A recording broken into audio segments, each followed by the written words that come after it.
اعوذ باللہ من الشیطان الرجیم بسم اللہ الرحمن الرحیم السلام علیکم ورحمۃ اللہ وبرکاتہ۔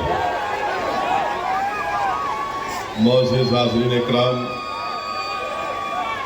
بزرگان قوم اور ملت، میری عزتدار ماں اور بہنوں، غیور نوجوان ساتھیوں، پس پردہ بیٹھ کر سننے والے میری ماں اور بہنوں، میرے تمام مجلسی رفقا، شہنشین پر تشریف فرما مہاراشٹرا کے مجلس اتحاد المسلمین کے صدر، وہ سابقہ رکن پارلیمان محترم جناب سید امتیاز جلیل صاحب،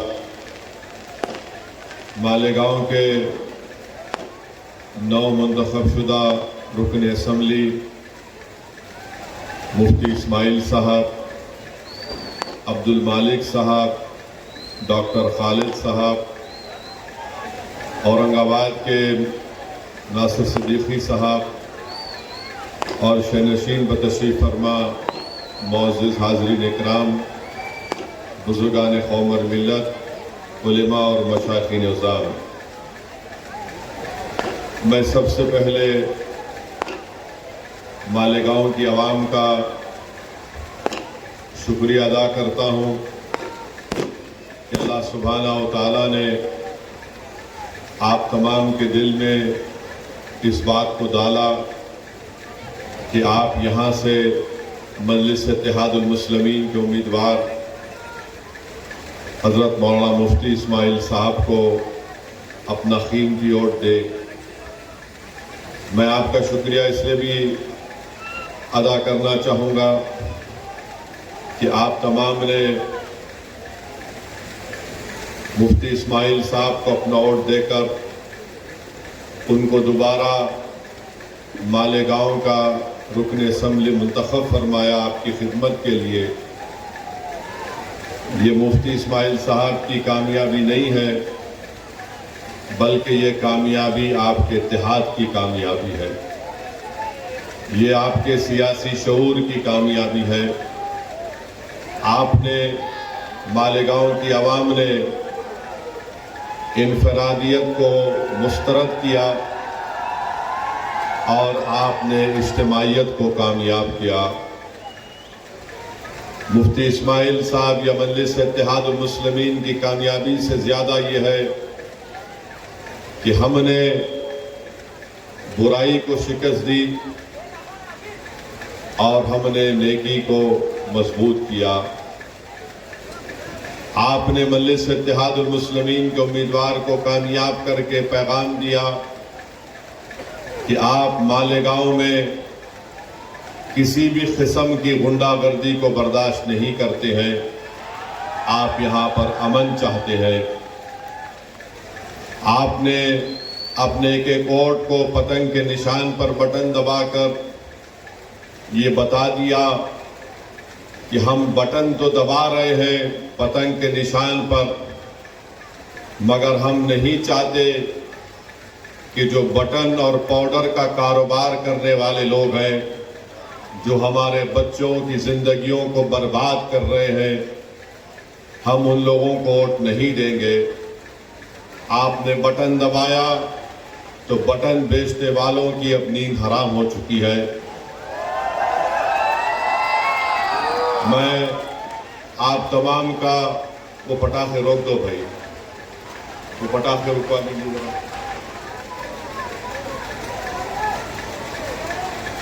میں آپ سے یہ کہنے آیا ہوں، شکریہ ادا کرنے آیا ہوں کہ انشاءاللہ تعالی مفتی اسماعیل صاحب کی کامیابی آپ تمام کی کامیابی ہے۔ میں اپنی آواز کے ذریعے ہماری عزتدار ماں اور بہنوں کا بھی شکریہ ادا کرنا چاہوں گا کہ انہوں نے مجلس اتحاد المسلمین سے اپنی بے پناہ محبت اور وابستگی کا ثبوت دے کر یہاں پر انہوں نے اتحاد کو کامیاب کیا۔ مجلس اتحاد المسلمین کے امیدوار کی کامیابی اجتماعیت کی کامیابی ہے۔ جو لوگ الیکشن لڑ رہے تھے مفتی اسماعیل صاحب کے خلاف، وہ یہ سمجھ رہے تھے کہ ہم کو الیکشن جیتنا اس لیے ضروری ہے کہ ہم کو اپنی طاقت میں اضافہ کرنا ہے تاکہ ہم اپنے مالیگاؤں کے غریب عوام پر ظلم کر سکیں۔ وہ الیکشن دولت کی بنیاد پر اس لیے لڑ رہے تھے کیونکہ ان کو یہ امید تھی کہ ہم دولت کما لیں گے جیتنے کے بعد۔ بہرحال میرے عزیز دوستوں اور بزرگوں، میں آپ تمام کو سلام کرتا ہوں۔ مجلس اتحاد المسلمین کے تمام ذمہ داروں کو، اراکین کا شکریہ ادا کرتا ہوں اور ان تمام لوگوں کا بھی شکریہ ادا کرتا ہوں جو خاموشی کے ساتھ مجلس اتحاد المسلمین کے امیدوار کی کامیابی کے لیے بہت محنت کیے، جستجو کیے، اپنے راتوں کی نیند کو برباد کیا اور مفتی اسماعیل صاحب اور مجلس اتحاد المسلمین کو یہاں سے کامیاب اور کامران کیا۔ اب ہم مفتی اسماعیل صاحب سے بھی گزارش کرتے ہیں کہ مفتی اسماعیل صاحب بحیثیت رکن اسمبلی مالیگاؤں میں جو غنڈہ گردی کرنے کی کوشش کرے گا، مفتی اسماعیل صاحب غنڈہ گردی کو یہاں سے ختم کریں گے۔ ہم امید کرتے ہیں اور ہم کو یقین ہے کہ مفتی اسماعیل صاحب جو ڈرگ کا کاروبار کر رہے ہیں، جو بٹن کے نام پر یا پاؤڈر کے نام پر، مفتی اسماعیل صاحب اپنی پوری طاقت لگا کر ان کاروبار کرنے والوں کا تعاقب کریں گے اور وہ مالیگاؤں کی سرزمین پر وہ نظر نہیں آئیں گے انشاءاللہ تعالی۔ جو لوگ ڈرگز کا کاروبار کر رہے ہیں وہ دور رہے ہم سے، مالیگاؤں سے دور چلے جائیں، کیونکہ مجھے معلوم ہوا کہ یہاں پر پولیس نے بھی بٹن یا پاؤڈر خرید 2,27,000 کی لاگت کا یہاں پر پکڑا بھی ہے الیکشن کے بعد۔ میں پولیس والوں کا بھی شکریہ ادا کرتا ہوں اس معاملے میں، کیونکہ انہوں نے ایسے لوگوں کے خلاف ان کو کارروائی کرنے کی ضرورت ہے جو ہمارے ملک اور ہمارے مالیگاؤں کی نسلوں کو برباد کرنا چاہتے ہیں۔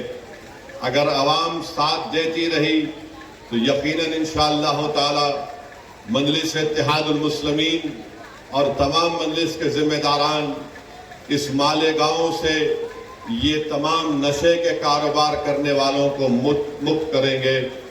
یہ زمین ان کے لیے تنگ ہم کر دینا چاہیے، نہ کوئی غنڈہ گردی کرے، نہ کوئی گولی چلانے کا دوبارہ سوچے، نہ کوئی نشے کا کاروبار کرنے کا خواب دیکھے۔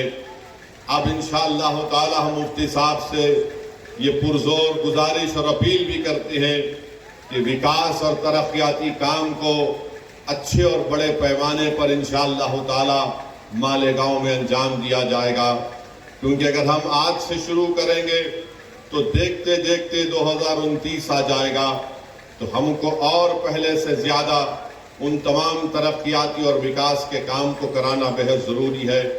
میں ہمارے تمام مجلس کے میرے رفقا سے بھی اپیل کروں گا کہ وہ مفتی اسماعیل صاحب کو ساتھ لے کر پورے ان ترقیاتی اور وکاس کاموں کے تعلق سے وہ دل و جان سے کوشش کریں اور ان ڈیولپمنٹ کے کام کو کروائیں۔ آج ہماری ملاقات پاور لوم کے ذمہ داروں سے ہوئی ہے، انہوں نے اپنے مسائل ہم کو بتائے ہیں۔ انشاءاللہ تعالی میں نے ان کو کہا ہے کہ میں دلی جا کر پوری کوشش کروں گا کہ کس طریقے سے مرکزی حکومت سے ہم نمائندگی کر کے پاور لوم کے لوگوں کو جو سہولتیں ملنی چاہیے اس کے لیے میں آواز اٹھاؤں گا پارلیمنٹ میں، اور انشاءاللہ تعالی ہم مرکزی حکومت سے نمائندگی بھی کریں گے۔ یہاں پر جو ذمہ دار ہم سے ملاقات کیے انہوں نے بتایا کہ یہاں پر MSEDCL MDS میٹر اور tender B1 B2 registrar, prize stamping, UDCPR GIS CETP ACB, BOMS, RTO اور اس طرح کے ایک لسٹ دی ہے جو یہاں پر زیر تکمیل کام ہے. مفتی اسماعیل صاحب کو بھی انہوں نے وہ میزر دیا ہے. ہم بھی مفتی اسماعیل صاحب کو تنگ کرتے رہیں گے تاکہ وہ پوری کوشش کریں. مہاراشٹرا میں ایک نئی حکومت بننے جا رہی ہے. ہم مہاراشٹرا کی نئی حکومت سے بھی ان سے بھی ہم لوگ مطالبہ کریں گے, نمائندگی کریں گے کہ مالیگاؤں میں بھی پورے ترقیاتی کام کو انجام دیا جائے. مالیگاؤں میں بھی جو مہاراشٹرا کے دوسرے علاقوں میں اگر ڈیولپمنٹ اور ترقیاتی کام ہوتی ہے تو مالیگاؤں میں بھی اس کا حصہ ہونا چاہیے. مجھے یقین ہے کہ مفتی اسماعیل صاحب ایک تجربے کار رکن اسمبلی ہیں. وہ ضرور آپ کے مالیگاؤں کے انصاف کے لیے, مالیگاؤں کی ترقی کے لیے پہلے سے زیادہ آپ کی بار ایوان اسمبلی میں جا کر یہاں کی عوام کی آواز کو اور یہاں کی عوام کی ضروریات کی تکمیل کے لیے انشاءاللہ پوری کوشش کریں گے. جو لوگ ہم کو ووٹ نہیں دیے میں ان کا بھی شکریہ ادا کرنا چاہتا ہوں, اور ہمارے لیے یہ بہت بڑا ایک موقع ہے کہ جو ہم کو ووٹ نہیں دیے ہم اپنے اچھے کام کے ذریعے ان کو دل کو جیتے تاکہ وہ آئندہ 5 سال کے بعد بڑی تعداد میں آ کر مجلس اتحاد المسلمین کے حق میں اپنا ووٹ دے. جمہوریت ہے, آپ کس کو ووٹ دینا چاہتے ہیں نہیں دینا چاہتے ہیں آپ کا اختیار ہے, مگر جو پروپیگنڈا یہاں پر کیا گیا تھا, جو عصبیت کے مظاہرے یہاں پر کیے جا رہے تھے, جو یہاں پر ایک ننگا ناچ ہو رہا تھا تشدد کا, غنڈہ گردی کا, ڈرگس کے کاروبار کا, میں آپ کو سلام کرتا ہوں لاکھوں بار کہ آپ نے ان تمام طاقتوں کو مسترد کیا, اور ہماری کوشش یہ ہوگی کہ ہم آپ کے بھروسے پر اتریں. انشاءاللہ تعالی ہم پوری کوشش کرتے رہیں گے کہ آپ کی جو تکلیف ہے, آپ کے جو مسائل ہیں, آپ کے رکن اسمبلی مفتی اسماعیل صاحب اور مجلس کے ذمہ داران یہ پوری کوشش کر کے آپ کے مسائل کو حل کروائیں گے. میرے عزیز دوستوں اور بزرگوں, میں ساتھ ہی ساتھ یہ بھی کہنا ضروری سمجھتا ہوں کہ میرے چھوٹے بھائی جناب سید امتیاز جلیل صاحب, ناصر صدیقی صاحب کو اورنگ آباد سے کامیابی نہیں ملی. آپ کو یاد ہوگا کہ میں پکار کر آپ سے کہہ رہا تھا کہ ہم کو ہمیشہ نقصان اپنوں سے ہوا ہے, غیروں سے نہیں ہوا ہے. آج اورنگ آباد میں اگر چند ووٹوں سے امتیاز جلیل صاحب کی کامیابی نہیں ہو سکی تو آپ اٹھا کر دیکھ لیجئے کہ جو بی جے پی کے اشارے پر الیکشن لڑ رہے تھے, جن کو پوری مدد دی گئی تھی بی جے پی کی طرف سے, جن کا مقصد ایک ہی تھا کہ مہاراشٹرا کی ویدھان سبھا میں سید امتیاز جلیل اور ناصر صدیقی نہ جائیں, مگر اورنگ آباد کی عوام نے یہ دیکھ لیا کہ کون ان کا ہمدرد ہے اور کون ان کا دشمن ہے. جو چہرے بہت چھپے ہوئے تھے, الیکشن نے ان تمام چہروں کو اورنگ آباد کے عوام کے سامنے بے نقاب کر دیا. جو بڑے اپنے آپ کو متقی اور پرہیزگار دکھاتے تھے, مگر ان کے چہرے معلوم ہو گئے کہ کتنے داغدار ان کے چہرے ہیں, کہ انہوں نے اپنے ضمیر کو بی جے پی کے چوکھٹ پر اس کو بیچ دیا.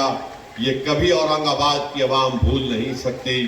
مجھے اس بات کی تکلیف ہے کہ امتیاز جلیل اور ناصر صدیقی کی کامیابی نہیں ہو سکی, مگر انشاءاللہ تعالی ہم پر امید ہیں, محنت کریں گے اورنگ آباد میں دوبارہ, اور انشاءاللہ تعالی دوبارہ وہاں سے مجلس اتحاد المسلمین اور امتیاز جلیل کو اللہ سبحانہ و تعالی نبی کریم صلی اللہ علیہ وسلم کے صدقے طفیل میں ان کو دوبارہ وہاں سے رکن اسمبلی منتخب کر کے عوام کی نمائندگی کرنے کا موقع عنایت فرمائے گا. مگر آپ جانتے ہیں کہ یہی امتیاز جلیل تھے, پارلیمنٹ کا الیکشن 4 مہینے پہلے ہارا, مگر جب ناموس رسالت کا مسئلہ پیدا ہوا تو امتیاز جلیل نے یہ نہیں سوچا کہ میں ابھی ممبر آف پارلیمنٹ نہیں ہوں. امتیاز جلیل نے بحیثیت مہاراشٹرا کے مجلس اتحاد المسلمین کے صدر کے اس چیز کو اٹھایا, اور جو لوگ رسول اللہ صلی اللہ علیہ وسلم کی شان میں گستاخی کرنا چاہتے تھے, امتیاز جلیل نے احتجاج صدا احتجاج کو بلند کیا اور پورے مہاراشٹرا کی ایک تاریخ میں ایک پرامن احتجاج نکالا گیا۔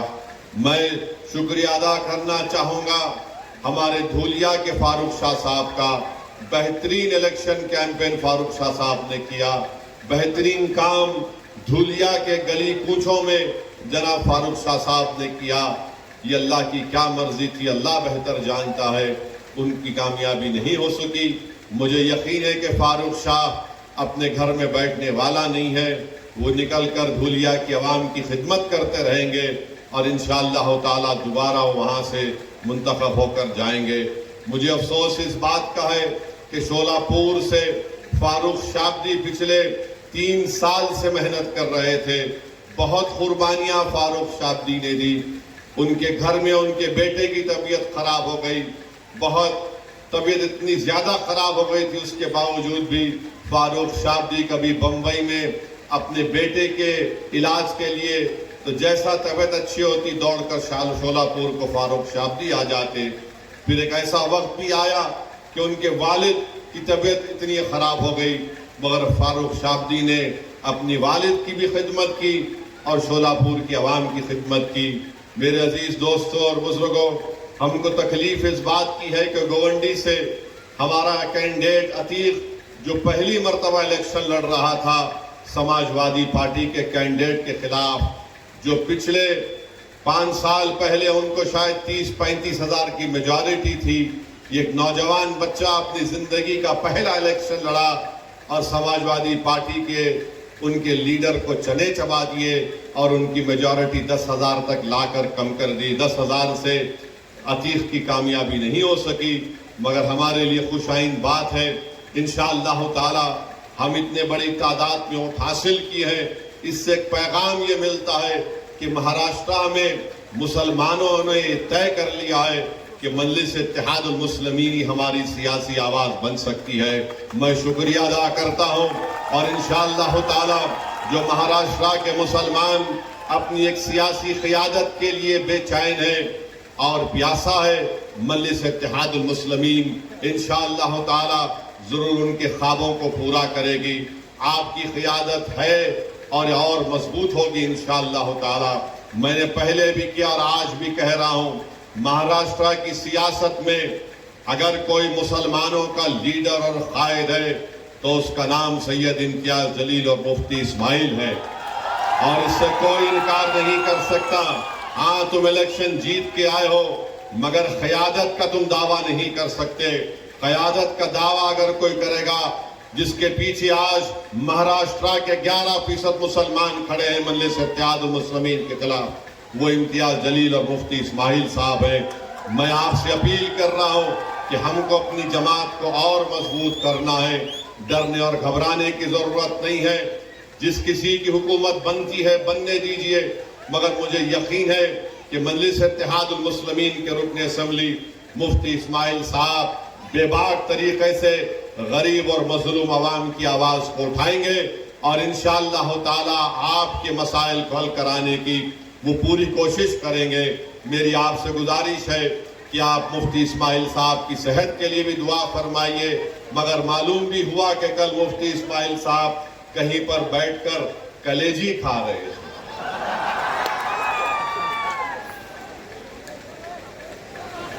اب یہ کلیجی کھا رہے تھے تو کسی کے گردے میں درد ہو گیا،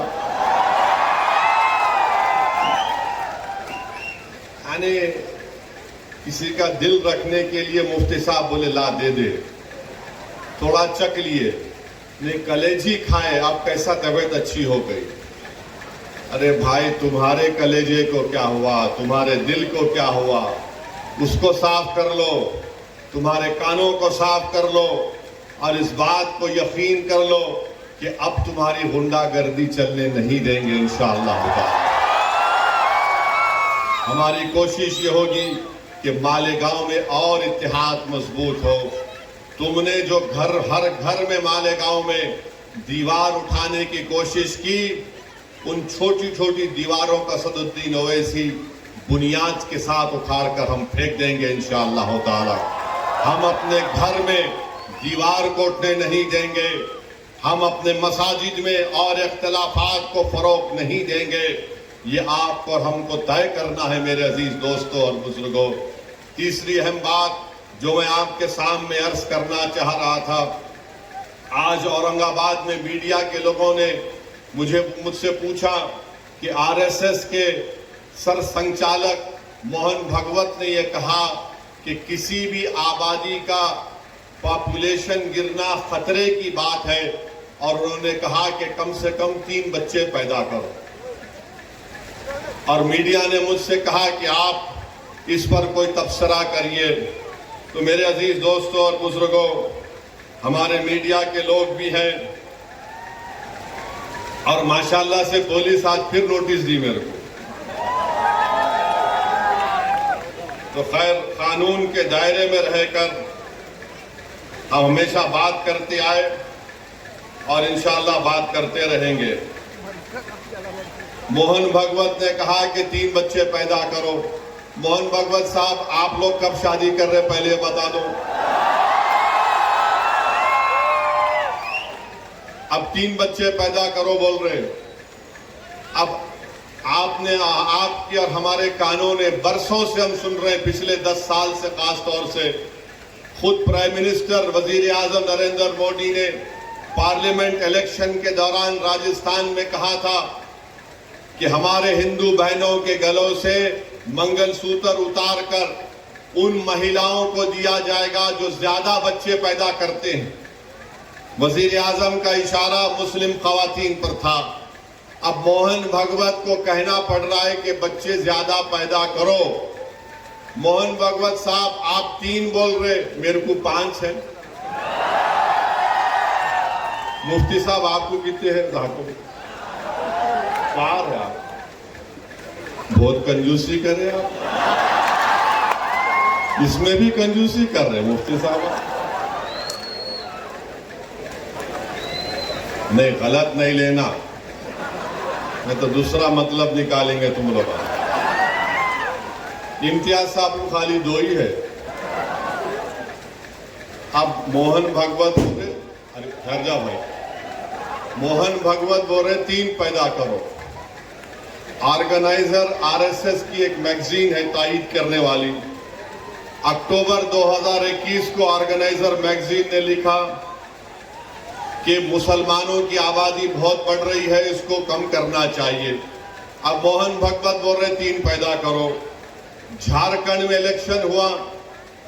جھارکھنڈ میں بی جے پی نے ایک اشتہار بنایا، اور اشتہار یہ تھا کہ ایک ہمارے ہندو بھائی بہن گھر میں بیٹھ کر کھانا کھا رہے ہیں، ٹیبل پر کھانا کھا رہے ہیں، گھر کے اندر بیل بجتی ہے.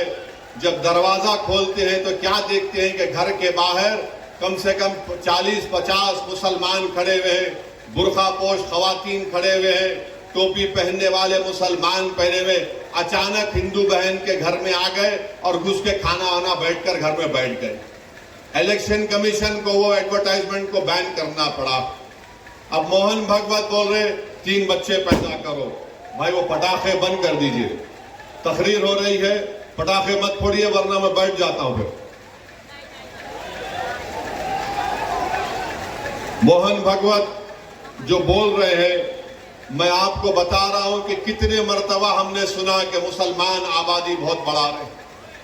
حقیقت یہ ہے کہ 2060 میں، ابھی ہم 2024 میں ہیں، 36 سال کے بعد ہمارے ہندو بھائی بہنوں کی آبادی سٹیبلائز ہو جائے گی 74.7% پر، اور اس کے 40 سال بعد 2100 عیسوی میں مسلمانوں کی آبادی سٹیبلائز ہو جائے گی 18.8%. یعنی مسلمان کی آبادی کبھی بھی اس ملک میں ہمارے ہندو بھائی بہنوں کی آبادی سے زیادہ نہیں ہوگی. مگر یہ جھوٹ آر ایس ایس پچھلے 70 سال سے پھیلا رہی ہے. بی جے پی یہ جھوٹ کو پھیلا رہی ہے کہ مسلمان اتنی آبادی بڑھ رہی ہے، اتنے بچے پیدا کر رہے ہیں کہ ایک دن اس دیش میں ان کی آبادی بڑھ جائے گی. یہ ان کا پہلا جھوٹ. ان کا دوسرا جھوٹ آپ کو بتا رہا ہوں.